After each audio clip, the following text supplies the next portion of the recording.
భూపతి ఒక చిరుద్యోగి. అతని భార్య నీల కడుపుతో ఉంది. ఆమెకు ఎప్పటినుంచో పనసపండు తినాలని ఉంది.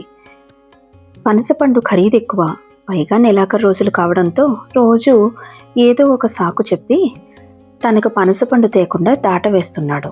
కానీ నీల ఒకరోజు మాత్రం చాలా గట్టిగా అడిగింది, నాకు పనసపండు తినాలనుంది, అది కూడా తీసుకురాలేవా అని కోపగించుకుంది.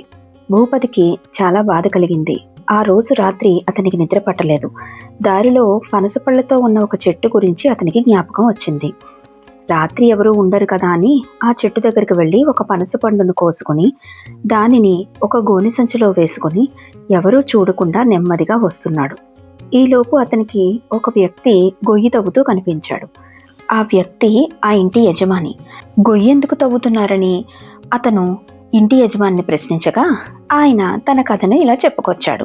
ఆయన భార్యకు ఒక పిల్లి ఉంది. ఆ పిల్లి అంటే ఆమెకు అంతులేని అభిమానం. ఎక్కడికెళ్ళినా పిల్లితోనే వెళ్ళేది. ఆమె పెళ్లికి వెళ్తూ పిల్లిని తీసుకువెళ్ళకూడదని అతనికి అప్పగించి వెళ్ళింది. ఆమె వెళ్ళినప్పటి నుంచి ఆ పిల్లి బెంగ పెట్టుకుని ఏమీ తినలేదు. ఒక చోట పడుకుని ఉంది. అది చనిపోయిందనుకుని ఒక గోనె సంచిలో దాచివేశాడు. అతని భార్య పిల్లి గురించి రాగానే అడిగింది. నీ మీద బెంగ పెట్టుకుని ఎక్కడికో వెళ్ళిపోయి ఉంటుందిలే, అదే వస్తుందని సర్ది చెప్పాడు. ఇది అతని కథ. ఈలోపు ఈ అలికిడికి అతని భార్య లేచి వచ్చింది. ఆయన పూడ్చిపెట్టమని ఇతనికి అప్పచెప్పి ఇంట్లోనికి వెళ్ళిపోయాడు. దారిలో చీకట్లో గోనె సంచిలో నడుస్తూ ఉంటే అతన్ని రాజభటులు పట్టుకున్నారు.